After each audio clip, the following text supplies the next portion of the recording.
નમસ્કાર, star India TV ન્યૂઝમાં આપનું હાર્દિક સ્વાગત છે। હું છું હેમલતા ત્રિવેદી। આપ જોઈ રહ્યા છો સ્ટાર ઇન્ડિયા ટીવી ન્યૂઝ, સત્યની વાતે સત્યની સાથે।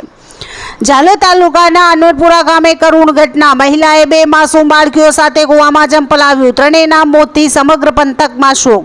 દાહોદ જિલ્લાના ઝાલોદ તાલુકાના અનવરપુરા ગામે ગુરુવારે સાંજના સમયે હૃદયદ્રાવક ઘટના સામે આવી છે। પ્રાથમિક માહિતી મુજબ 23 વર્ષીય સુનિતાબેન પપ્પુભાઈ કલારાએ પોતાની 2 માસૂમ બાળકીઓ સાથે કૂવામાં ઝંપલાવ્યું તો ઘટનામાં સુનિતાબેન તેમજ તેમની બંને પુત્રીઓના કરુણ મોત થયા છે। મળતી માહિતી મુજબ સુનિતાબેનના પતિ લીમડી વિસ્તારમાં મજૂરી કામે ગયેલા હતા। અંદાજે સાંજે 6 વાગ્યાના સમયે આ ઘટના બની હોવાનું જાણવા મળે છે। સૂત્રોના જણાવ્યા મુજબ પરિવારના પપ્પુભાઈના ભાઈના દીકરાએ આ ઘટના જોઈ હોવાની ચર્ચા છે। ત્યારબાદ તેને ઘરમાં પરિવારજનોને જાણ કરતા હાહાકાર મચી ગયો હતો। જો કે આ બાબત અંગે પોલીસ દ્વારા હજુ સુધી કોઈ સત્તાવાર પુષ્ટિ કરવામાં આવી નથી।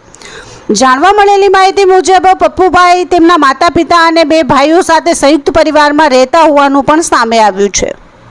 મૃતક બાળકીઓમાં પ્રાચી ઉંમર 3 વર્ષ અને વંશી ઉંમર 1.5 વર્ષનો સમાવેશ થાય છે। ઘટનાની જાણ થતાં ઝાલોદ પોલીસ તેમજ ફાયર બ્રિગેડની ટીમ તાત્કાલિક સ્થળ પર દોડી આવી હતી। ફાયર બ્રિગેડના જવાનોએ ભારે જહેમત બાદ કૂવામાંથી સુનિતાબેન અને બંને બાળકીઓના મૃતદેહ બહાર કાઢ્યા હતા। ઘટના બાદ સમગ્ર અનવરપુરા ગામ સહિત ઝાલોદ પંથકમાં શોકનું મોજું ફરી વળ્યું છે। એક જ પરિવારના 3 સભ્યોના અકાળે મોતથી ગામમાં ગમગીની છવાઈ ગઈ છે। આ હૃદયદ્રાવક પગલું કયા કારણોસર ભરવામાં આવ્યું છે તે હજુ સુધી સ્પષ્ટ થઈ શક્યું નથી। ઘટનાનું સાચું કારણ પોલીસ તપાસ બાદ જ સામે આવશે।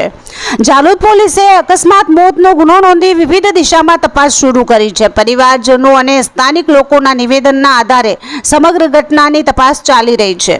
ઘટનાના કારણ અંગે હાલ કોઈ સત્તાવાર માહિતી ઉપલબ્ધ નથી, તેથી કારણ અંગે કોઈ અનુમાન લગાવવાનું યોગ્ય નથી। પોલીસ તપાસ પૂર્ણ થયા બાદ જ હકીકત સ્પષ્ટ થશે।